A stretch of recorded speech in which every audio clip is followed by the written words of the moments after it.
मैं दूसरी बात ये कहना चाहूँगा कि ये समझिए कि इस परिस्थिति में कोई एक अंदर बैठा है कस्टडी में जिसके अगेंस्ट आरोप है एंड जिसके सूटकेस में या बैग में एक बच्चे की लाश पाई गई थी एंड एक और आदमी है जिसने उस लाश को अपने हाथों से दफनाया। तो आप सोच भी नहीं सकते कि वो कितने दर्द में है, आप सोच भी नहीं सकते।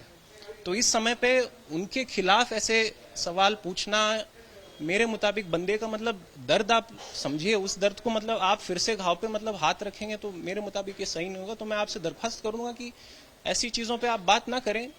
अब बच्चे के ऊपर बात अगर करना होगा तो हम समझ सकते। नमस्कार, आप देख रहे हैं क्राइम तक। मैं हूं अश्विनी सिंह। मेरा बेटा हमेशा मेरे साथ रहेगा, ये कोई और नहीं बल्कि कहना है सूचना सेठ का। वही सूचना सेठ जिसने अपने बेटे के यानी 4 साल के मासूम बेटे चिन्मय का होटल में कत्ल कर दिया। हालांकि उस पर आरोप लगे हैं, सारे जो एविडेंसेस मिले हैं वो सूचना के खिलाफ ही है, लेकिन सूचना अपना जुर्म कबूल नहीं कर रही है। उसका कहना है कि उस रात वो उस कमरे में अपने बेटे के साथ सोई थी, बेटा रात में जगा था, लेकिन जब वो सुबह उठती है तो उसका बेटा मृत अवस्था में होता है, जिसके बाद उसे कुछ समझ नहीं आता। और यही वजह होती है कि वो एक आईलाइनर निकालती है और एक पेज लेती है जिस पर वो लिखती है कि कोर्ट ने जो आदेश दिया है उससे वो खुश नहीं है। यानी कोर्ट का आदेश था कि हर रविवार को चिन्मय को अपने बेटे से मिलने की इजाजत दी गई थी, जो सूचना सेठ को नागवारा गुजरा था, जिसकी वजह से वो सूचना सेठ अपने बेटे के साथ हमेशा अपने साथ रखना चाहती थी। वो नहीं चाहती थी कि उसका बेटा चिन्मय उसके हस्बैंड वेंकट से मिल पाए। दरअसल सूचना सेठ बेंगलुरु में 6 तारीख को बेंगलुरु से अपने पति को मैसेज करती है। मैसेज में क्योंकि अगला दिन जो रविवार का था 7 तारीख, उस पे मिलना था, जिसकी वजह से वो अपने पति को मैसेज करती है कि वेंकट तुम अपने बच्चे से यानी चिन्मय से मिल सकते हो। वो पता देती है बेंगलुरु के एक जगह की, जहां पर वो कहती है कि तुम 7 तारीख यानी रविवार को दोपहर 10 से 11 बजे के सुबह 10 से 11 बजे के बीच आ जाओ और वहां पर तुम अपने चिन्मय के साथ समय बिता सकते हो।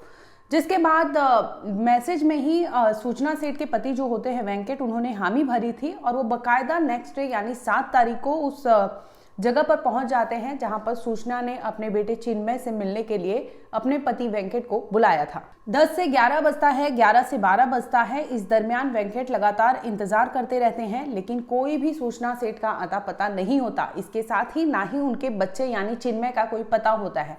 जिसके बाद थक हार कर वेंकट ने मैसेज किया सूचना सेठ को कि आखिर मैं इस जगह पर वेट कर रहा हूँ, तुम और चिन्मय कहाँ पर हो। इस मैसेज के बाद कोई रिप्लाई नहीं आता, सूचना सेठ की तरफ से कोई रिप्लाई नहीं आता। इसके बाद वो अपने वकील को फोन करते हैं कि सूचना सेठ ने मुझे आज यानी 7 तारीख को रविवार को मिलने के लिए बुलाया था अपने बेटे से, लेकिन वो इस वक्त ना मैसेज का रिस्पॉन्स कर रही है ना ही वो फोन का जवाब दे रही है। इस पर उनके वकील ने उन्हें आदेश बताया कि तुम एक काम करो कि मेल डाल दो कि मैं यहाँ पर हूँ, इस टाइम पे तुमने बुलाया था जिसकी वजह से मैं आ गया था, लेकिन मैं वेट कर रहा हूँ, काफ़ी समय हो गया, 1 से 2 घंटा बीत चुका है, लेकिन तुम आई नहीं हो। इस पर वो वकील से फ़ोन पर बात करते हैं। इसके बाद वो सूचना सेठ को ईमेल करते हैं। ईमेल में बाकायदा वो लिखते हैं कि मुझे तुमने बुलाया था, मैं आ गया हूँ, लेकिन तुम्हारा कोई पता नहीं है। जिसके बाद वकील ने उन्हें बोला था कि 2 घंटे से ज़्यादा का समय बीत चुका है, आप अपने घर चले जाइए, क्योंकि सूचना सेठ से कोई बातचीत नहीं हो पा रही थी। ना वो फोन का जवाब दे रही थी, ना वो मैसेज का जवाब दे रही थी, ना ही उसने ईमेल का जवाब दिया था। जिसके बाद उनके पति वेंकट अपने घर वापस चले जाते हैं और उसी दिन 7 तारीख की रात को ही उनको इंडोनेशिया अपने काम की वजह से जाना था, जिसकी वजह से वो वहां रवाना हो जाते हैं।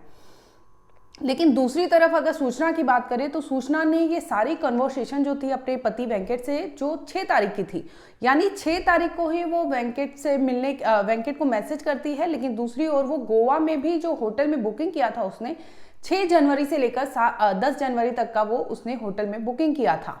यानी 6 को वो बोलती है और वो 6 तारीख को ही गोवा में एंट्री करती है, उस होटल में चेक इन करती है।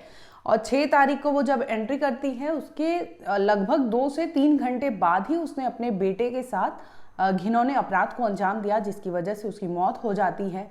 इसके साथ ही अगर सूचना की बात करें तो सूचना ने कहीं ना कहीं प्लानिंग के तहत ये सारे हत्याकांड को अंजाम दिया है, क्योंकि उसका मकसद क्लियर था कि उसे अपने पति वेंकट से काफ़ी नफरत था, काफ़ी गुस्से में थी वो अपने पति से, जिसकी वजह से अपने बेटे के साथ उसने इतनी घिनौनी अपराध को अंजाम दे डाला। माँ अपने बेटे के साथ, अपने बच्चे के साथ ऐसा करे, लाइक ये इतना अननेचुरल है, वो क्यों करे, इसका कोई एक जवाब किसी को मतलब एक सांत्वना नहीं दे सकता। रही बात ट्रिगर की, हम बस इतना हम बस गेस कर सकते हैं, हम बस गेस कर सकते हैं कि वो शायद नहीं चाहती थी कि बच्चा बाप से मिले, बच्चे का बाप के साथ अच्छा संबंध हो, इसीलिए केसेस डले हुए थे कि बच्चे को मतलब अपने, हर पार्टी को लगता है कि अपना हक है, अपना हक है, बट बच्चे का एक इक्वल हक होता है दोनों माँ बाप से प्यार पाना। तो शायद इसी की वजह से, क्योंकि क्या हुआ था कि पिछले 1 साल से बेंगलोर के जो फैमिली कोर्ट हैं जहाँ पे ये कस्टडी का केस चल रहा था, तो उस कोर्ट ने वेंकट को अपने बेटे से बात करने के लिए और मिलने के लिए इजाज़त दी थी, एंड एक बाय एक ज़रा टाइम ज़्यादा दिया था। पहले बस फ़ोन पे या ऐसे वीडियो कॉल पे बात करने की इजाज़त दी, उसके बाद में बोला कि 2 हफ्ते में एक बार मिलने दो, लेकिन एक पब्लिक प्लेस, कोर्ट में ही मिलने दो, कोर्ट में खेलने का एक एरिया होता है।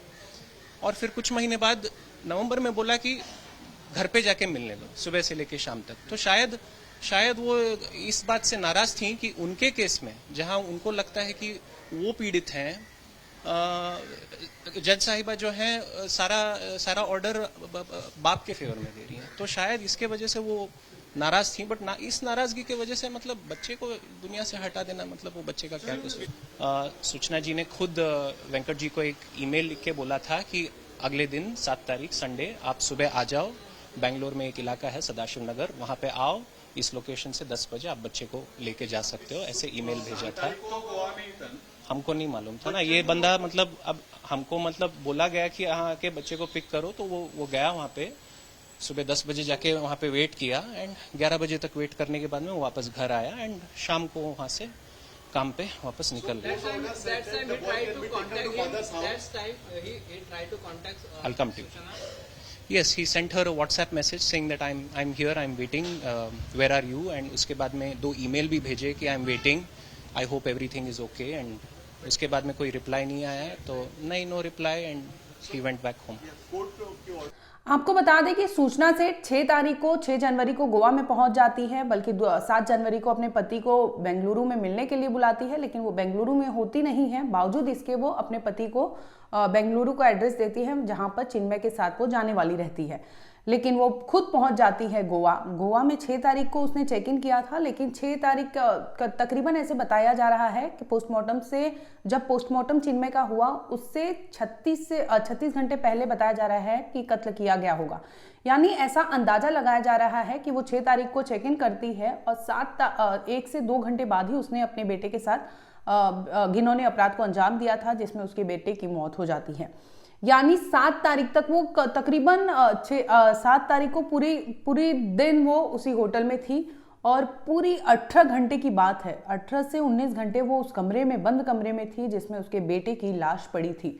अब हालांकि सूचना ये कबूल नहीं कर रही है कि उसका बेटा मरा हुआ था, और वो लगातार यही कह रही है कि बेटा उसके साथ सोया हुआ था, अगली सुबह वो उठता नहीं है।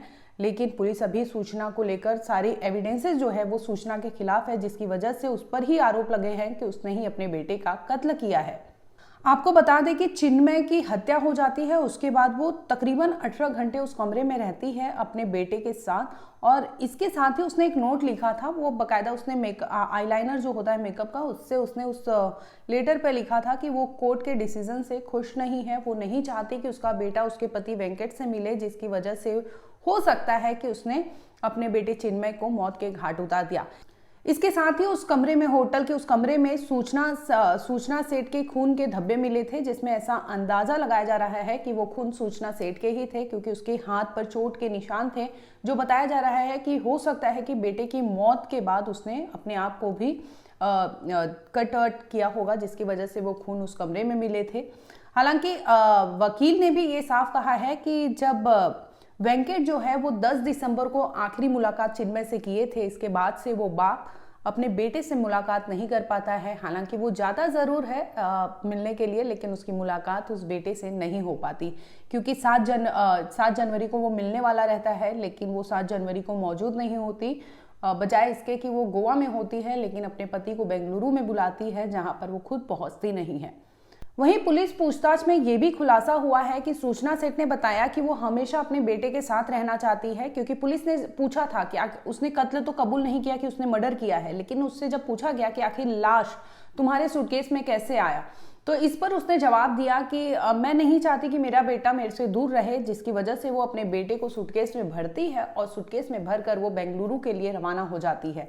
फिलहाल आपको बता दें कि गोवा मर्डर केस में आरोपी जो मां है वो पुलिस की कस्टडी में है। पुलिस लगातार उससे पूछताछ कर रही है। वहीं दूसरी ओर कल यानी उनके जो पति है वेंकट, उन्हें भी पुलिस ने बुलाया था अपना बयान दर्ज करवाने के लिए, जिसके बाद वो अपने वकील के साथ पुलिस स्टेशन पहुंचे थे गोवा के, और जहां पे उन्होंने अपना बयान भी दर्ज करवाया।